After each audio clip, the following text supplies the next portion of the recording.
La conférence de presse du porte-parole du PDCI-RDA lors de la grande rencontre des militants du district d'Abidjan le samedi 7 juin 2025 a été une occasion pour Bredoumi Soumaïla de répondre à quelques questions des journalistes. Des questions qui ont porté essentiellement sur le retour du président Tidjane Thiam en Côte d'Ivoire, sur la réaction du parti quant à la radiation de leur leader et sur l'arrestation du président de la JPDCI rurale, Innocent Yao. Alors, il s'interroge sur le risque, le fait que le PDCI ne soit pas représenté. Le PDCI sera représenté. C'est tout.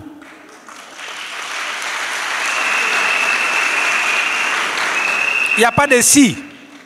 On ne peut pas aller à une élection présidentielle en Côte d'Ivoire où le parti, le PDCI-RDA, qui a eu pour Premier ministre le président en exercice, qui a eu pour allié le RDR, qui a fait basculer les élections deuxième tour en 2010, qui a contribué à faire le sitting au Golfe avec la figure du président Henri Konan Bédié, et dont certains de ses militants sont morts pour cela, et qui lui a donné un mandat gratuit en 2015.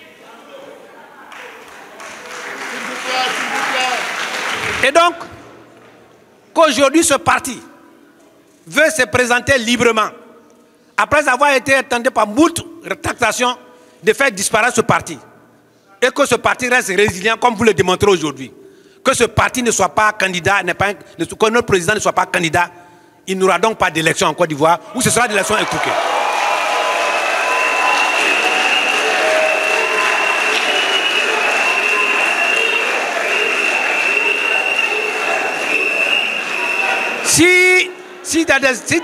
Si ces élections se tiennent, sans nous, ce sera des élections qui vont être difficilement reconnues par la communauté internationale et nationale. Donc,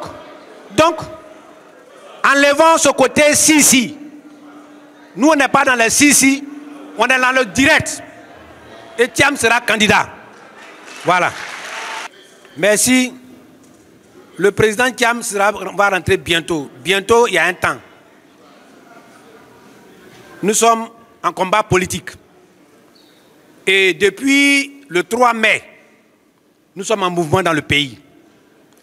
Depuis l'histoire récente de notre pays, c'est la première fois que le PDCI-RDA organise des meetings éclatés, des marches, pas de soutien, mais de protestations qui commencent à marcher.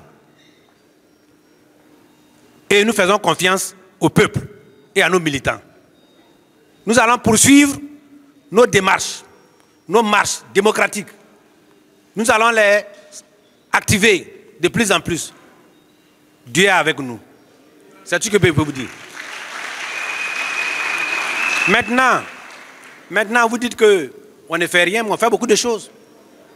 Vous voyez que désormais, chaque fois, le pouvoir en place répond à nos questions, à nos préoccupations. Tout dernièrement, quand on leur a posé la question, écoutez bien, quand on leur a posé la question que le président a déposé un recours au comité des droits de l'homme des Nations Unies, vous avez entendu leur réponse? Ils vont aviser, mais que la Côte d'Ivoire est un pays souverain. Si aujourd'hui la Côte d'Ivoire peut se clamer d'être un pays souverain, c'est grâce à l'ONU qui est intervenu en Côte d'Ivoire et qui a organisé des négociations, qui a encadré des élections, qui a certifié des élections, qui a fait des résolutions qui ont permis de chasser le président Gbagbo de pouvoir. C'est cette même ONU-là que nous avons saisie.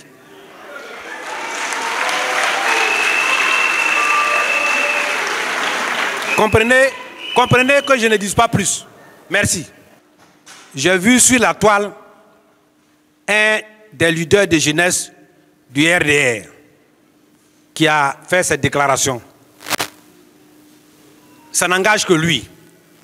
Mais ce que nous pouvons tirer comme leçon, c'est que si c'est vrai, disons d'abord, si ce n'est pas vrai, le procureur de la République doit l'interpeller de manière transparente.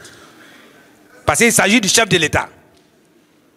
Le procureur de la République doit le saisir officiellement et que tout le monde voit d'où il tire ces informations.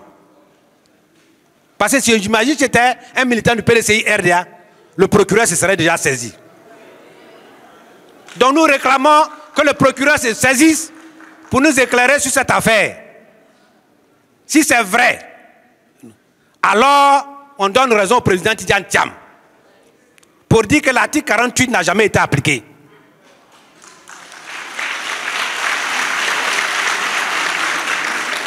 Voilà. Parce que si ça devait être appliqué, alors il faut se décider de l'allégeance du pays dont il parle. On doit avoir les papiers, comme le président Thiam l'a fait ouvertement. Et selon leur procédure, on doit lui donner un nouveau certificat de nationalité et il doit procéder. Si ça n'a pas été fait dans ce cas, c'est que tout ce qui a été fait avec ça est de nul et de nul effet. Ce n'est pas moi qui l'ai dit, c'est un militant du RDR, du RHDP actuel, qui a donné cette information. Nous demandons donc au procureur de la République de nous éclairer là-dessus, puisque ce n'est pas nous. Sinon, nous, ce n'est pas notre préoccupation. Notre préoccupation, c'est l'inscription du président Thiam sur la liste électorale avec son certificat de nationalité. Vous savez, selon que vous soyez puissant ou misérable, les jugements de cour vous rendront blanc ou noir, a dit La Fontaine. Si c'est eux là, il y a des gens qui ont pris les armes dans la rébellion. Qu'on voit, on a leurs photos. Ils n'ont jamais été poursuivis, ni ici, ni à La Haye. Et nous avons vu que chaque fois qu'il y a un problème, ça commence de la même manière. C'est un corrompu de notre système, de notre parti, qui dépose toujours plainte. Et quand la plainte va, quelques moments après, il retire sa plainte. Et il y a un relais qui est pris pour nous accuser. C'est la stratégie classique. Ça a été le même cas chez Macron. Donc, nous pensons que le fait de dire qu'en 2020, il a commis des erreurs, mais de 2020 à 2025, librement, il était dans la rue. Il n'était pas parti ailleurs. C'est au moment où la bataille a chauffé qu'on a besoin de notre jeunesse qu'ils vont museler la jeunesse. C'est aussi un symbole pour dire nous allons vous mettre tous en prison. On va trouver à chacun une raison. On a trouvé une raison à Gbagbo pour l'enlever sur la liste. À Blé Goudé, à Soro Guillaume, on vient de trouver une raison pour le président Thiam. On trouvera toujours une raison dans une autocratie pour vous condamner. C'est ce que je peux dire. Et moi-même qui suis là, je ne suis pas exemple de cela. Donc, nous allons continuer le combat, quels que soient les arguments qu'ils vont donner. Avançons, et si nous gagnons le pouvoir, ils seront tous amnistiés et tout le monde viendra librement pour travailler. Ce genre de questions ont été posées une fois au président Houphouët-Boigny. Monsieur le Président, nous annonçons qu'il peut y avoir des mouvements, des crises, des révoltes. Qu'est-ce que vous allez faire? Il dit qu'il n'y aura pas de révolte. On a insisté, il dit qu'il n'y aura pas de révolte. Le président Houphouët-Boigny a toujours tenu à maîtriser la cocotte. Et aujourd'hui, avec la mobilisation que nous avons, avec les échos que nous avons, avec les sympathisants, les sympathies que nous avons, personne ne peut dire que le président Thiam ne sera pas aux élections. Ce n'est pas possible.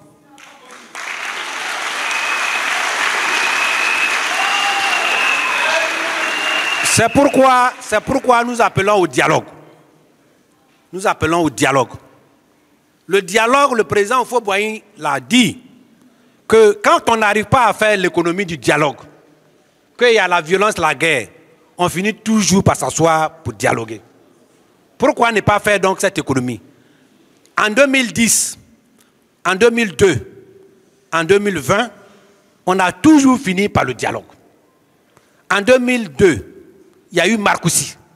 En 2010, on a eu après à nous asseoir pour nous parler.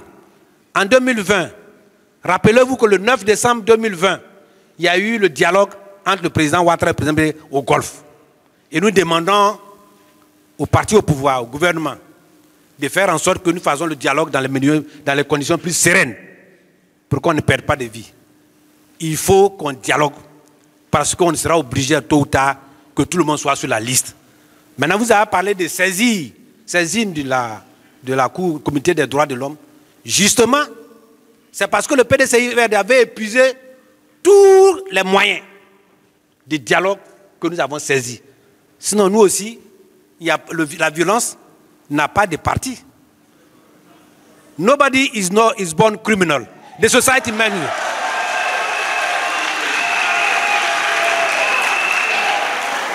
C'est Kwame Nkrumah qui a dit nobody is born criminal. prison deal, que personne n'est né criminel. C'est la société qui transforme les gens en criminels. Donc la criminalité, là, la violence, il n'y a pas que ça. Nous, ce sont les valeurs de notre société, de notre parti qui nous maintiennent. Mais si vous brisez ces valeurs, nous sommes plus responsables de ce qui va arriver. M. Thiam est un Ivoirien. Il n'est pas moins Ivoirien que d'autres. Tôt ou tard, il aura ses papiers. D'ailleurs, le gouvernement a dit que le jour où il s'est dessaisi de sa nationalité française, il devenait automatiquement Ivoirien. Alors, on ne comprend pas pourquoi il n'a pas cette nationalité.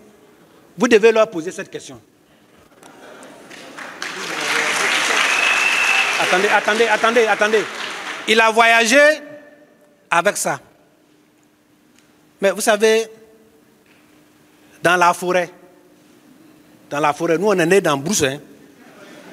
Dans la forêt, chaque animal a son territoire et a son terrier face à l'adversaire. Si vous montrez au lion où se trouvent les gazelles et les choses, mais c'est plus facile pour elles. Donc, nous disons que le président viendra. Et personne ne pourra l'embarquer. Au moment venu, il viendra. Mais pour le moment, il attend de faire un travail colossal. J'étais avec le président pendant 12 jours en Europe. Le président viendra et il travaille pour nous. C'est tout ce que je peux vous dire. Le jour où le président mettra son pied à l'aéroport Félix Houphouët-Boigny, aéroport qui porte le nom de son grand-père, tout grand-oncle, Félix Houphouët-Boigny, nous irons ensemble vérifier le papier qu'il a. J'ai dit dans mon propos liminaire à ceux qui pensent et qui agissent dans l'ombre à d'autres schémas, le PDCI-R leur dit que c'est une peine perdue. C'est leur réponse, ça. Deuxièmement, pour leur réponse, le PDCI-RDA, c'est un parti qui a un siège. Nous, quand on fait nos activités, on vient au siège. Ils n'ont qu'à venir au siège ici parler.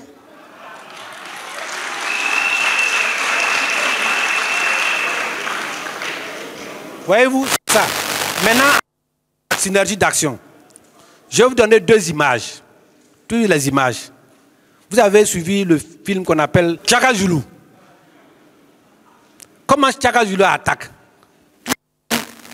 Un groupe à gauche, un groupe à droite, et puis on encercle l'adversaire. Vous avez vu ça, non? C'est cette stratégie-là que nous sommes en train d'adopter.